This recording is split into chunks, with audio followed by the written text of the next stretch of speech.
introduce you to our CEO and founder of American Business Systems. He is not only the founder and the chief executive, but he's also a former Apple executive here when Apple was actually located here in the Dallas-Fort Worth area. He is on the editorial board of a very large billing and coding magazine called Billing and Coding Advantage Magazine, which is a real printed magazine that goes out, I think, bi-monthly, that he has several articles that are written in there, and you would like to go see that. He's also on the chairman of the Medical Revenue Managers Association board.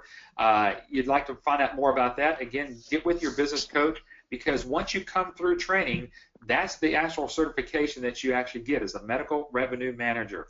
And then he is also a best-selling author, and just now was just able to complete his third book, or one of the 3 books that he has that we're showcasing here. You can see from left to right how to reprogram yourself for success, cash crunch to cash flow, and then his brand new book with Dr. Vicki Rackner, The New Thriving Medical Practice. Patrick, good to have you here this afternoon. Hey, thanks, Eric. I love these interview webinars because, it's not just you and I spewing out all the information we can to people. It's talking with people who've actually gone through the process, like you said earlier, of studying what we're all about, examining us, researching, doing their due diligence, and, of course, getting their funding together, coming to training. And this is the opportunity, folks, for you to live today ask questions of somebody else who is basically been sitting right where you're at. So, Eric, thanks for the introduction there. I'm going to probably turn off my camera here in just a second. I wanted to get to Tim here, though, first, and make sure that he's still on the line with us. So, Tim, you still with us? I am. Well, Tim, thanks for taking time out of your busy business to be with us today. I think this is going to be interesting to hear what potential licensees on the webinar today actually have to say to you. And folks, I'm looking at the question box right now, and I'll be taking those questions live and reading them out to Tim as they come in the order they come in. So if you think of something you'd like to ask Tim, just ask away. I'm gonna start, Tim, by just asking you to give us a feel for what you were doing when you first looked at our business, and how long ago was that when you came through our training? Well, we bought our license, and we started early in 2012. Prior to that, I had spent over 20 years in the musical instrument business, so nothing related to medical billing at all. Out of all the businesses out there, what made you look at the medical billing, medical revenue business? Well, I was trying to figure out how to reinvent myself because I knew that I had had a really good run in the musical instrument business, but the musical instrument, just let me frame it so everybody knows what I'm talking about. I work for major manufacturers and distributors of musical instruments and accessory products, and so I work for several guitar companies and drum companies and things like that. And if nobody's ever heard of any other kind of guitar, everybody knows what a Fender guitar is, and I was a regional sales manager for them for about 5 or 6 years in the Southeast. And you would call retail stores and try. That's correct. Yeah. I was the regional manager, and I would go in and show them how to make money with those products. And so it was a really great career and that sort of thing, but I started seeing things that made me believe that entire industry, the mom and pop music store, was going the way of so many things like the mom and pop drugstore, the mom and pop hardware store, that sort of thing. And so it was going more and more to big box, and I was having less and less control over my future. So I was one of those soon to be displaced, or I was going to have to reinvent myself inside that industry anyway. Been there, done that, yeah. Yeah, and so I suspect, I'm just guessing that there are a lot of people on the call that have similar stories, completely unrelated, but very similar experiences, because I talk to people all the time, and I hear my story repeated to me from someone else that doesn't even know me. And so that's why I started looking. Welcome to And, beg pardon? Sorry, that was some lady on the webinar thing here starting to talk on my. Oh, okay. That's okay. So anyway, we started looking around, and we were looking at franchises, and I looked at Subway, and at the time that I was looking, it wasn't UPS stores, but it was what were they called? Mailboxes, etc. Oh yeah. And I looked at 2 or 3 other things, and through looking at everything, I kind of decided that I wanted something that had more of a professional services feel to it, and I really couldn't find the right fit. And the thing that I didn't like about franchises is that they were going to tell me exactly how to do my business and exactly how to run it, and they were going to want their hand in my pocket for the rest of perpetuity. Oh yeah, those royalties. Yeah, the royalties. There's a percentage of your gross at the beginning of every month, I think. Yeah. Right, and then there was you were so tied at the hip to the brand that some people look at that as a positive, but if a brand ever goes bad, then you're also tied at the hip to the brand, and that's not a good thing. Yeah, we won't mention what happened with Subway sandwiches, here yeah, the past year or so. But yeah, that hasn't been good press. And that's that's exactly what I'm talking about. And we were able to brand our own business, and Patrick, you and I've had this conversation before. And I don't know if you remember this, but the thing was, I looked at this opportunity for 3 years, and I kept saying to myself, there's got to be something wrong with that. There's got to be something wrong with that. I didn't realize that. So before you even came through the workshop in 2012, I think you said, you were looking at it for 3 years before that. Oh, yeah. And the thing is that I kept telling myself that, if there's not a royalty, there's no way you can offer lifetime support. And I just didn't understand how that was possible. And all I can say is that the support has exceeded what I ever thought it could be. It has been a pleasant surprise that I'm allowed to run my business my way. And I was, you may want to hear it, you may want not to hear it, but I was the worst licensee ever for the first 6 months I was there. No, why do you say that? Because I spent an entire career in sales, and I thought, don't tell me how to do sales. I know how to do sales. And so your program was so different from what I was accustomed to, it just didn't make sense to me. And so I went out there and arrogantly did it my way for 6 months and didn't get a single client. And so I threw my hands up and said, okay, I am just going to swallow my pride, and I'm going back to my training, and I'm going to do it exactly the way they said to do it. And when I did it, I took every step, and I had my first client in 2 months. Tim, and I still have that client. Tim, you can't imagine this. Of course, on my end, we actually have heard that from other licensees who've told the same story. That hey, I've been in business, I know what I'm doing, I'm going to go out and do it my way, and then they don't realize that we teach about a dozen different ways on how to market this. Yeah. And they've all been tested. They all proven to work, and yet. And from a traditional road rep sales mentality, everything was counterintuitive to me. It just didn't make sense. Right. And it didn't make sense until I tried it for myself, and it worked exactly the way you said it would. Doctors are just a different breed, aren't they? It is absolutely a different world, and if there's anyone that comes from a sales background out there, don't let your ego get in your way. The important thing is to make money here, and they can tell you how to make money with this. I'm living proof that I came in knowing nothing, and they showed me the way. So, Well, that's a great testimonial, Tim. Thank you. As you know, we have a doctor who's on our board, Dr. Vicki Ragnar, who I'm yes, co-authoring that book with. And as she says, this is not a B2C sales, business to consumer. It's not B2B. It's not business to mm-mm. business. It's B2D. And Yes, B2D is just different, isn't it? it is. It is completely different. And if anybody's out there has ever tried to go get a job because you were really good at sales and you thought, wow, pharmaceutical sales, that sounds great to me. It's just a different world, and they don't even want to talk to you if you think that way. Yeah.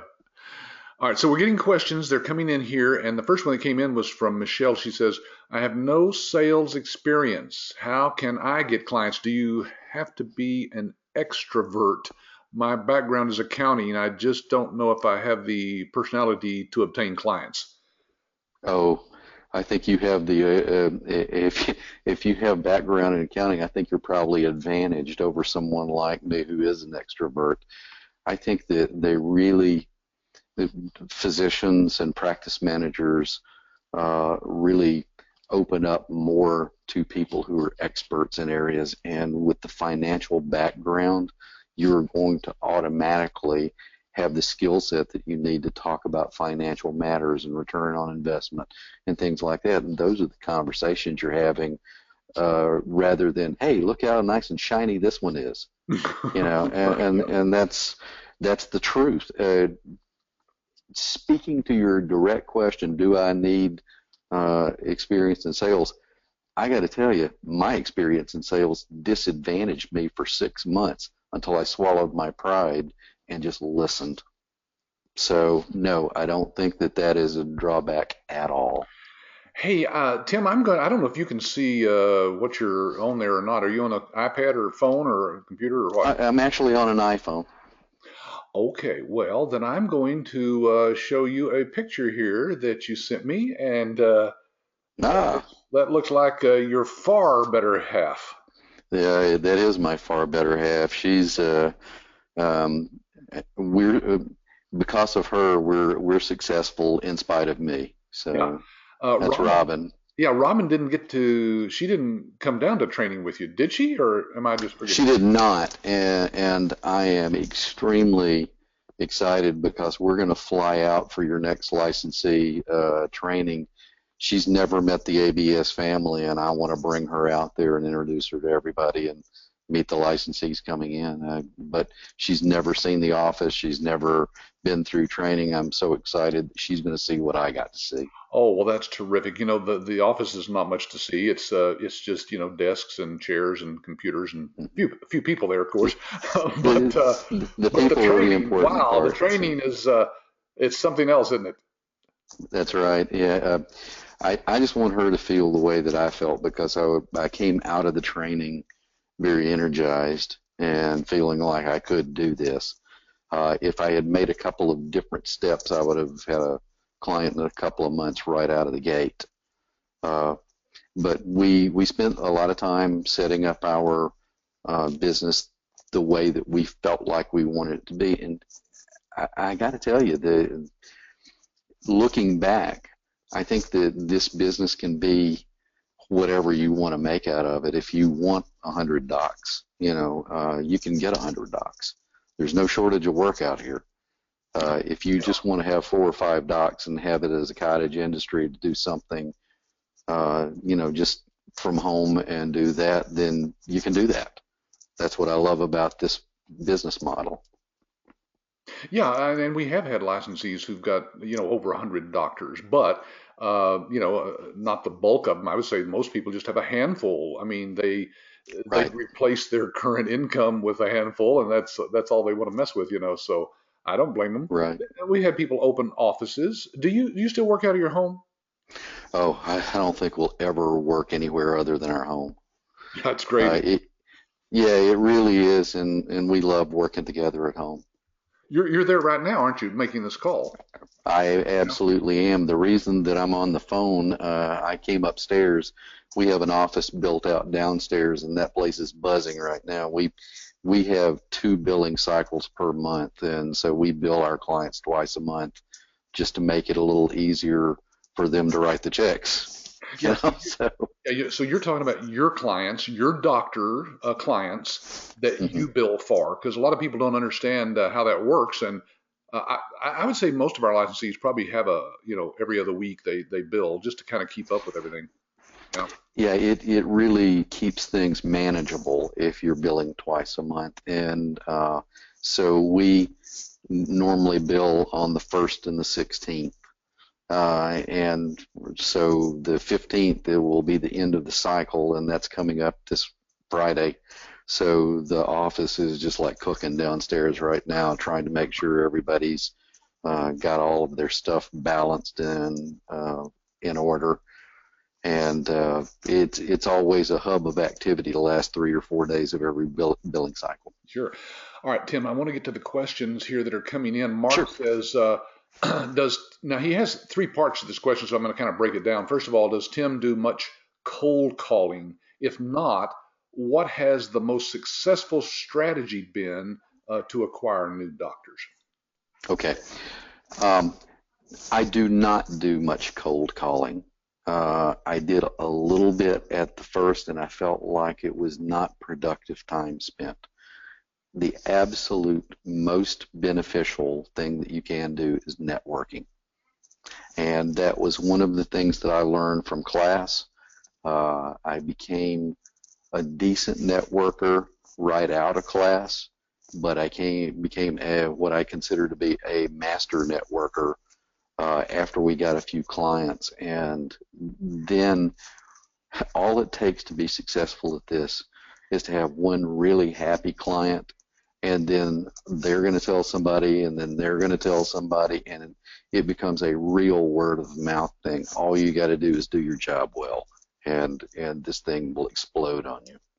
Yeah, his second part of this question is what is his primary pitch in terms of how he differentiates his practice versus the other hundreds of medical billing practices that are out there?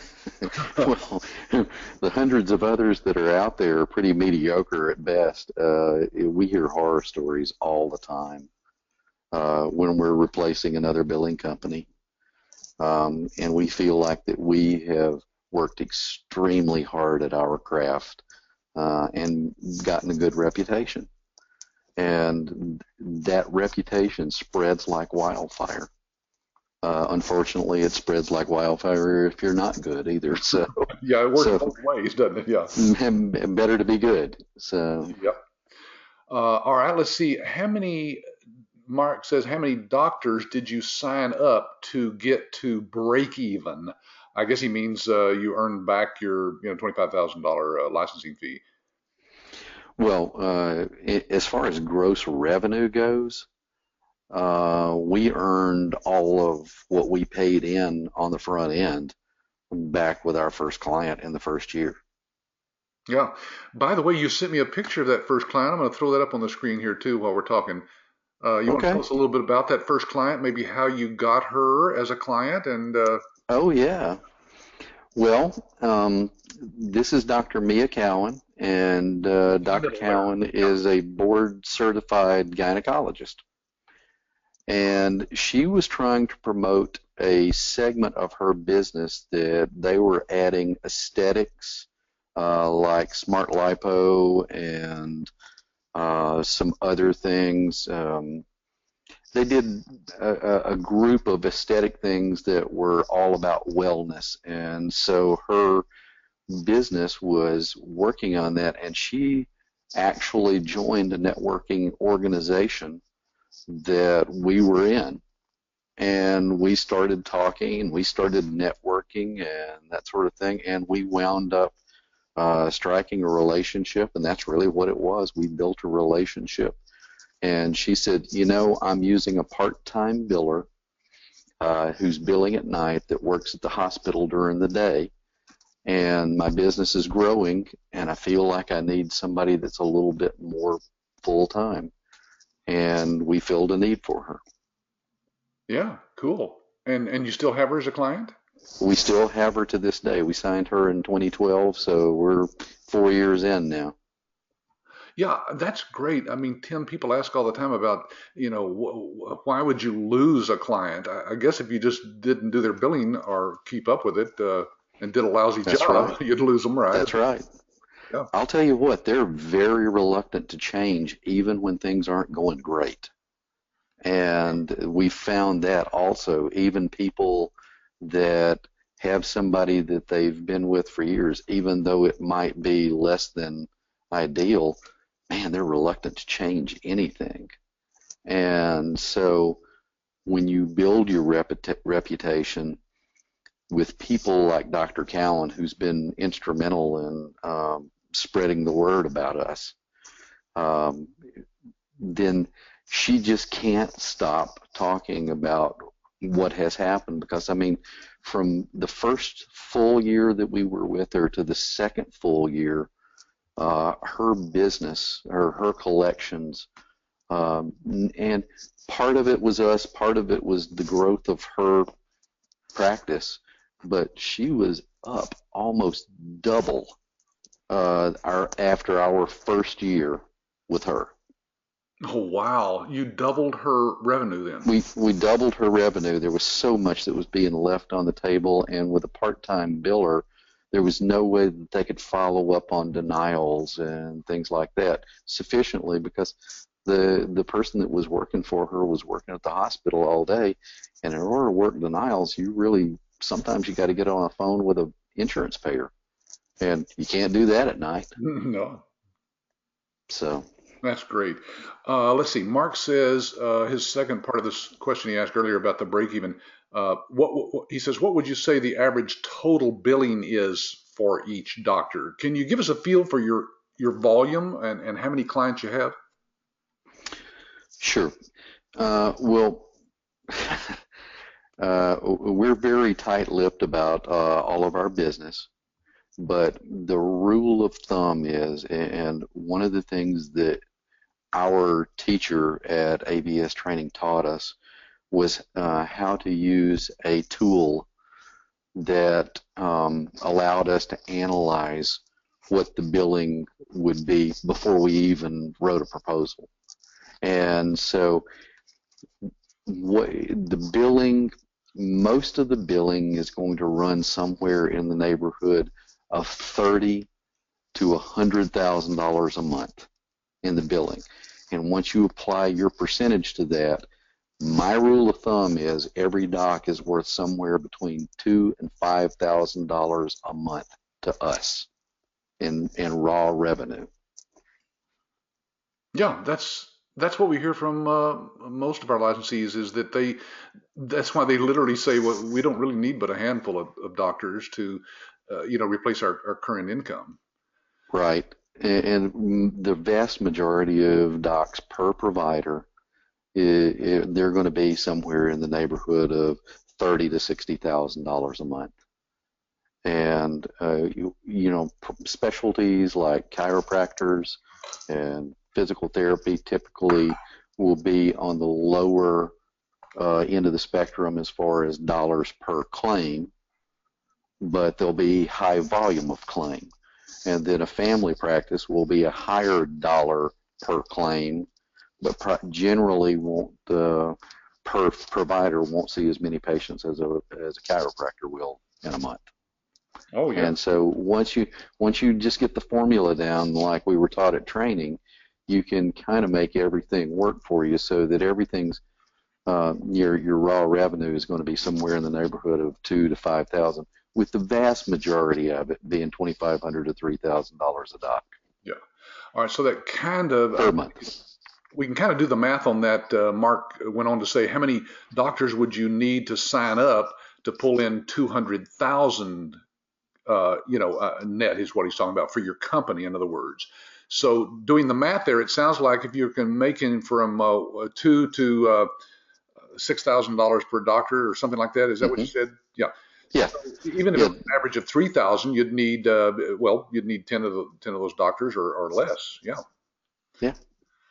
Yeah, and somewhere in that 5 to 10 range is about what you would need to do $200,000. And frankly, the overhead, if you're willing to work really hard, the overhead is extremely low on this business. So the profitability comes very fast. Yeah, I mean, it's mainly your time, or you and your wife's Hmm. time in this case, right, doing it until you start, having to hire people to help you out. So, Mike wants to know, how many doctors do you support? How many employees do you have? How many hours a week are you working? All of them. So, Yeah, uh, yeah. I tell people, look, owning your own business, sure, you can run your business part time. Any yes. 12-hour period of the day you want to work, you can work. Well, we've got about 15 docs right now, and we chose early on for both of us to go into it full time. Now, Robin did not come to work with me right away. She waited until we had established that we were going to be able to support the one doc that we got early. And when we saw that that was going to be consistently okay, she had a corporate gig. She was an executive assistant to a VP of one of the largest Coca-Cola independent bottlers in the country. Oh, And so she had a really good job, and she'd been there for, I don't know, eight and a half years. And come January, when the year rolled around, she just said, "I'm going to work at home." And so she's been working with us ever since, and she's the reason that we've built the bandwidth that we have, and we're able to add new practices with new providers, and we've had to develop a billing team. So so she and you and her, you and she, yes, y'all run the business yourself, is that right? Or do you have we people that do. work for you?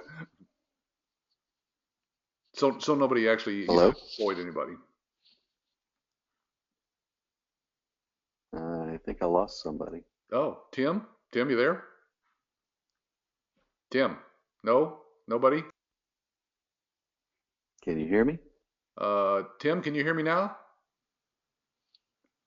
I think Tim lost his audio there some way, folks. So I'm going to see I if he'll call back in. Tim? Hello, Tim. Okay, so if I have my producer on here with me, maybe they could call Tim and let him know that he needs to rejoin us. Technology, it's wonderful, isn't it, folks? But All right, Patrick, Patrick, I'm here with you. I could hear him, so he may have just lost audio there. So let me see if I can try to catch him on the mobile. thank you. All right, now, folks, can anyone hear me now? yes, I can hear you. Tim, can you hear us? I can hear you guys now again. Finally, sorry. Oh, okay. Did you have to call back in? No, I don't know what happened. It just went away and now it's back. It's that mysterious interwebs, the interweb. Yes. Okay, so let's see. I was asking a question about how many hours a week are you working? I guess Okay. you and Robin think of this then as a full-time job or business. Well, yeah, we elected early on that we were going to treat this like a full-time job. And ultimately, what we really want to do is we want to do this. We want to have our exit strategy in place. And oh, when I finally become an old man, we'll hang it up. Yeah, that's what I keep telling my son too.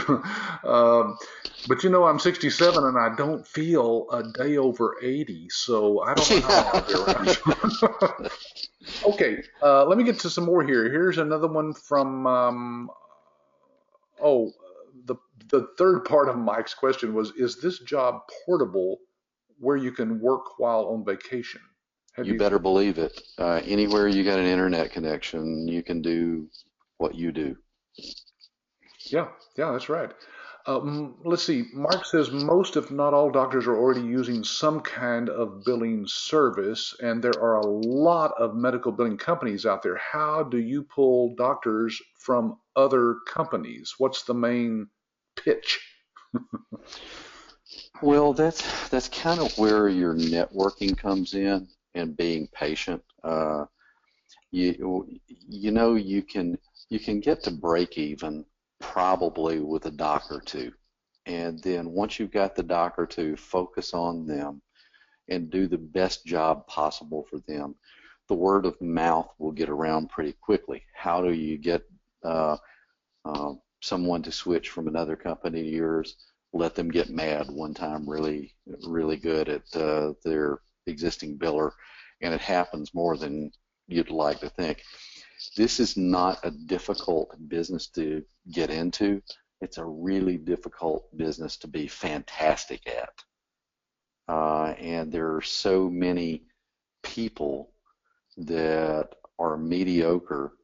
If you can be better than mediocre, we hold ourselves to a high standard, and we try really hard to be the best there is out there.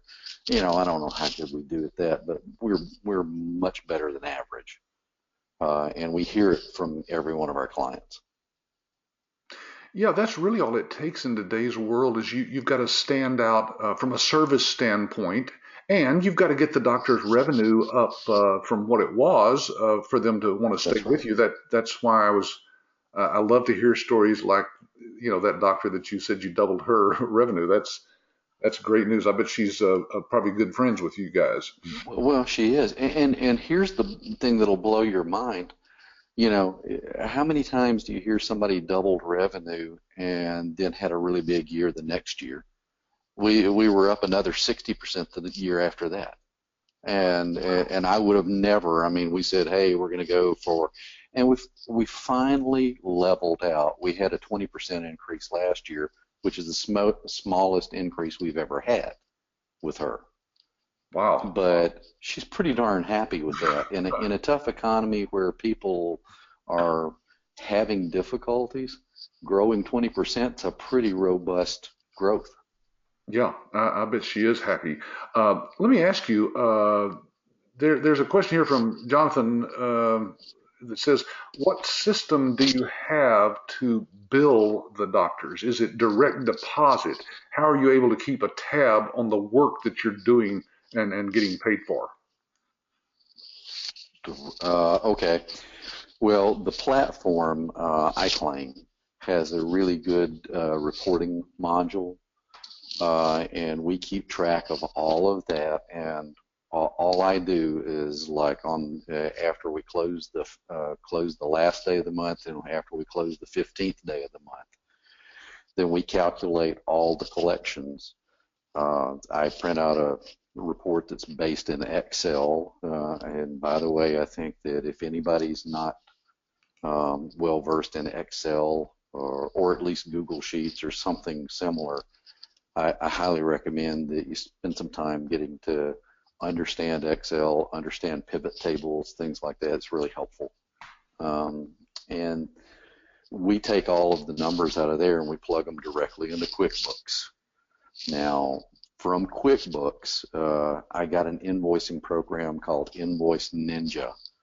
And we got this little application that takes everything that's in QuickBooks, ports it over as soon as we create the invoices in there, and it makes these great looking invoices in Invoice Ninja.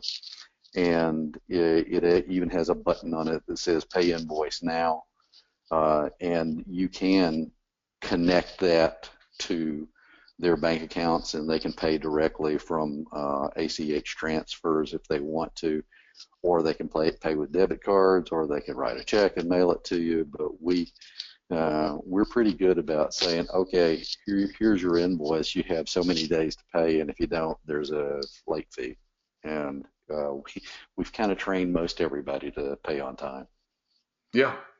Yeah, I mean, basically, if you're doing a good job and bringing the revenue in for a doctor, there's no reason for them not to pay you. Obviously, they want you to continue that and bill for them next month, so they're going to pay their bill. Yeah. Let's see. The one thing that I believe that one of the things he asked was, I wanted to make the point, though, on the previous question, say, how do you grow it? The networking is key, and the patience is key.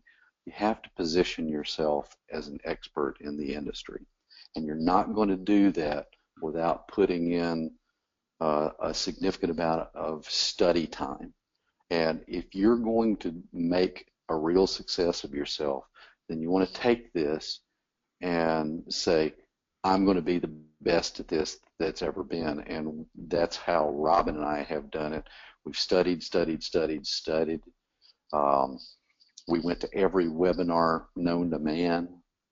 We signed up for every blog. We signed up for every information release from Medicare and Medicaid and payers and that sort of thing. We stay on top of that stuff. If people start recognizing you as the person with the answers, the person that knows the person with the answers, they start coming to you, and you become their expert, their Sherpa, and they will make sure that you are successful, whether they try or not. Is because you will be known as the expert. That's how you grow it. Tim, I noticed in this picture we have on the screen there of you and Robin with your doctor there, it looks like you're looking maybe at a report, a bar chart or something is that within EMRX? Does she use the EMRX system? Yeah, that particular one that's on the little iPad there is one of the dashboard reports that's a standard part of iClaim. Yeah, and so folks, if you're not familiar with some of the terms we're using here, EMRX is our electronic health record system that's available to the doctors. They love it because it works perfectly on the iPad, doesn't it, Tim? Oh, I believe, and I don't know if this is still true, but I believe this is the only electronic health record system that was built from the ground up with iPad in mind. Everything else has been adapted to it, and this thing works so well on iPad, it's amazing. Yeah, it was designed actually before the iPad came out. We just designed it for the iPhone and then just adjusted the size, when the iPad came out. Wow. All right, let's see. Mark says, how many doctors do you have? We mentioned that earlier, probably typed that in before we said that. We got about 15, and we're implementing 2 new ones right now. So. Oh, really? Oh, cool. Yeah, we're in the middle of one, and let's see, we got one in Arkansas right now and one in Texas right now that are going in. Oh, excuse me, not Texas, Colorado. Oh, super. So, yeah, we haven't talked about that, Tim. You guys are located, where are you at? We're in Alabama. Alabama, yeah. And so when you start talking about doctors in different states, how did that come about? Word of mouth. It's been really unusual because we're big into networking, and we tried different organizations. Then we developed relationships with people across the country, and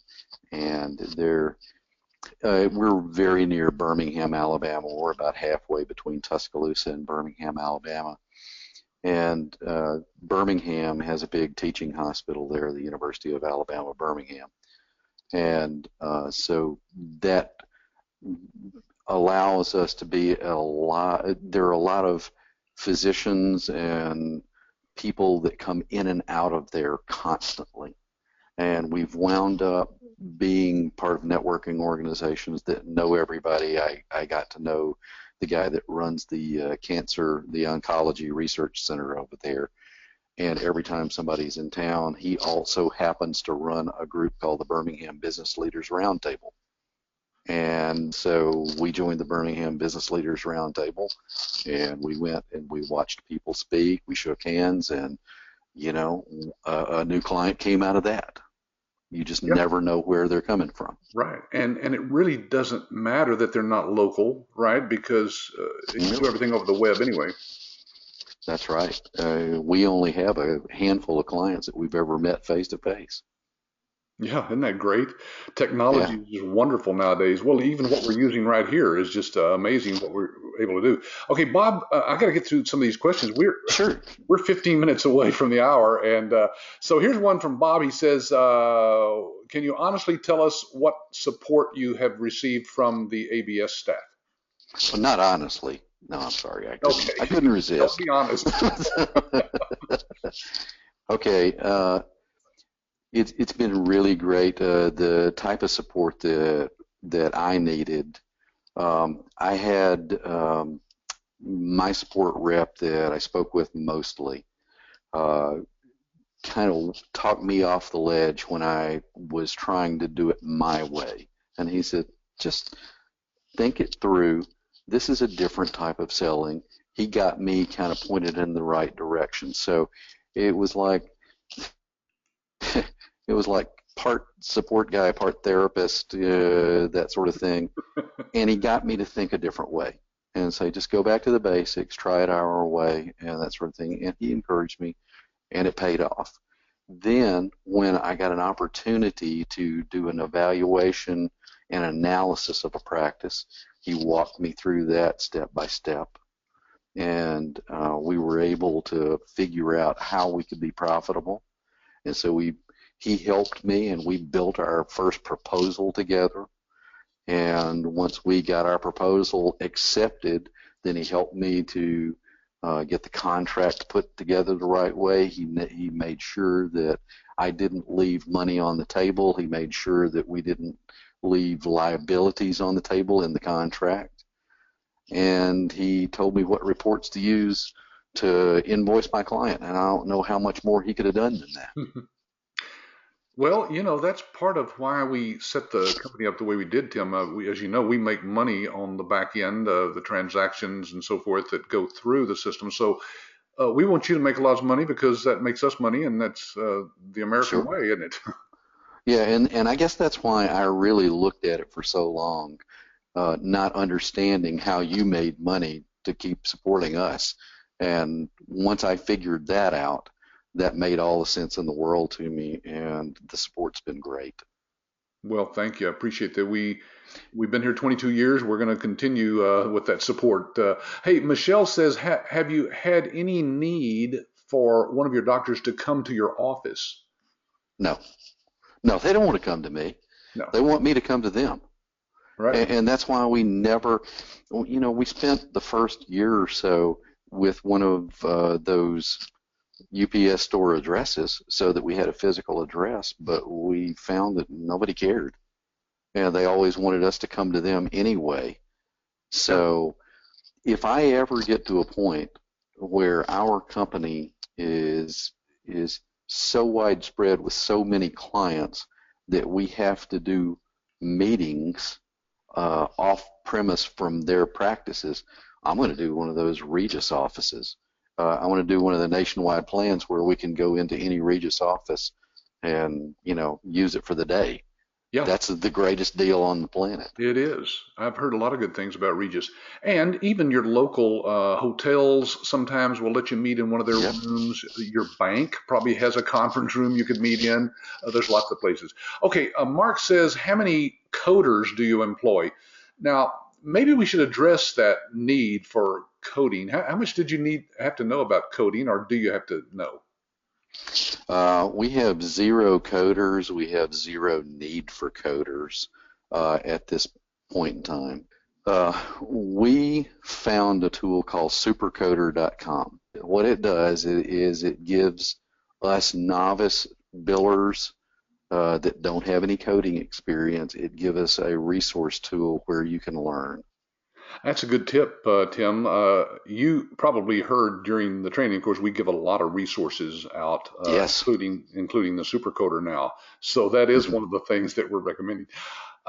Hey, by the way, John is saying that he has a medical device sales background. A very good friend, he says, left medical device sales and found a niche in radiology billing.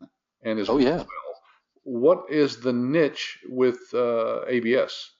We don't have a niche. You can bill for any number of dozens of specialties that are out there, including radiology. There are a lot of specialties that are built into the software that you can just kind of tailor it, and anything that doesn't have a specialty built into it, you can build it yourself pretty easily. The programming on iClaim and EMRX, you don't have to be a programmer. It's just a matter of putting together some little custom forms, and they're real easy to do. There's great support available for all of that, and without being able to show you an example, all I can say is you just got to believe me. It's extremely easy to use. It's very macro oriented. As far as the radiology, it's just another thing. One of the funny things is that you're going to be asked all the time, do you do dental billing? And it's not the same thing. So the answer is no there. I guess you could do an oral surgeon, but it's not a dental. They file on completely different forms as far as I'm concerned, right?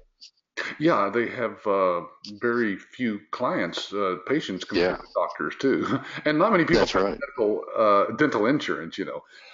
That's right. And it's not really worth even approaching. So just know that that's not something that you want to get into. Yeah. Mark says, "What is your retention rate? Have you lost any clients and why?" We lost one client, and we lost them because they insisted that we use a platform other than iClaim and EMRX, and we went into it because it was a big, busy dermatology practice, and we were so disappointed with the way that software worked that we just said, this isn't working.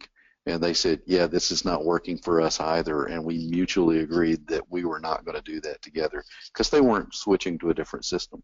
And that's the only client we've lost.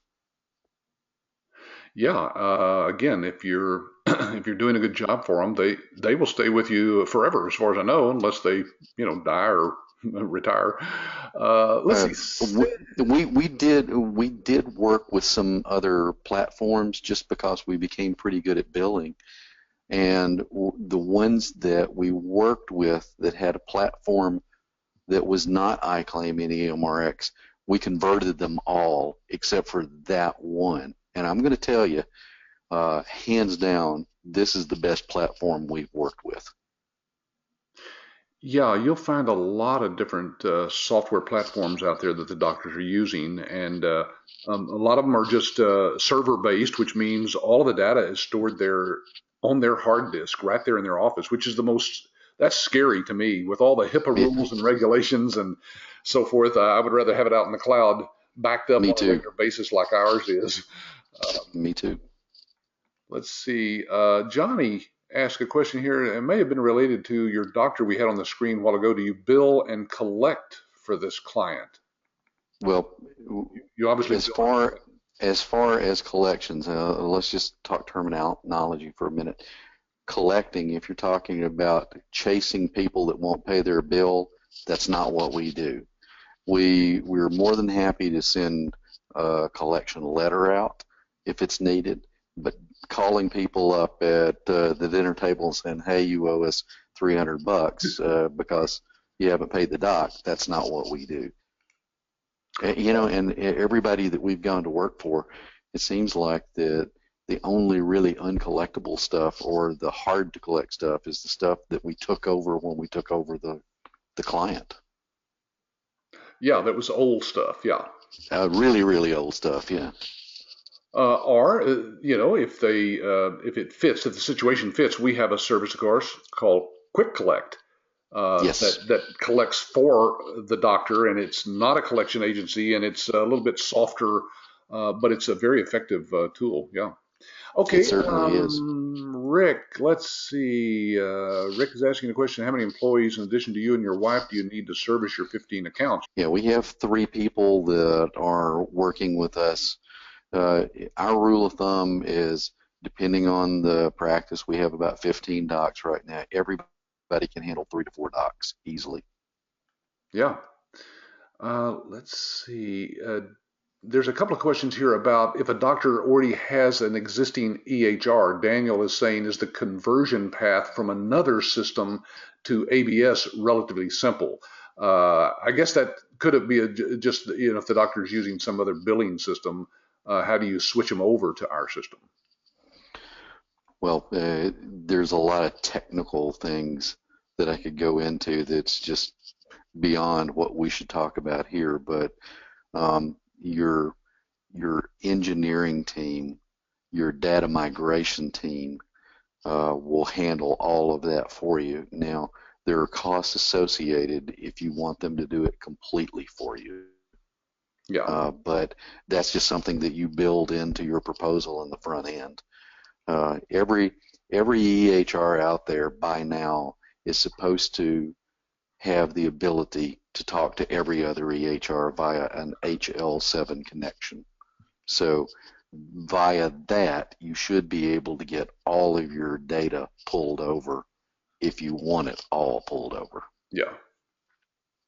Hey, Tim, it's 4:01 already. I wasn't watching the clock there, so I didn't get to all the questions here. But Tim, I'm going to let you go, and I'm going to wrap it up here. Can you, if some of the folks on the webinar today want to speak with you directly, can I tell them to get back with their ABS coaches here and absolutely get in contact with you? Great. Absolutely, yeah. I'd be more than happy to. I appreciate so much if you respect the fact that we need to book it. Just set aside time to talk. I will take as much time. If we can work around my schedule, I'll take as much time to talk with you as you need. All right, Tim, I know I'm speaking for everybody here. Thank you so much for taking the time to answer questions today about your business and your success story. I'm very proud of what you and Robin have done.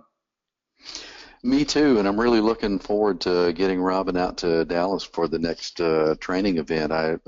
If anybody that's on this call is going to be there, I'd love to meet them.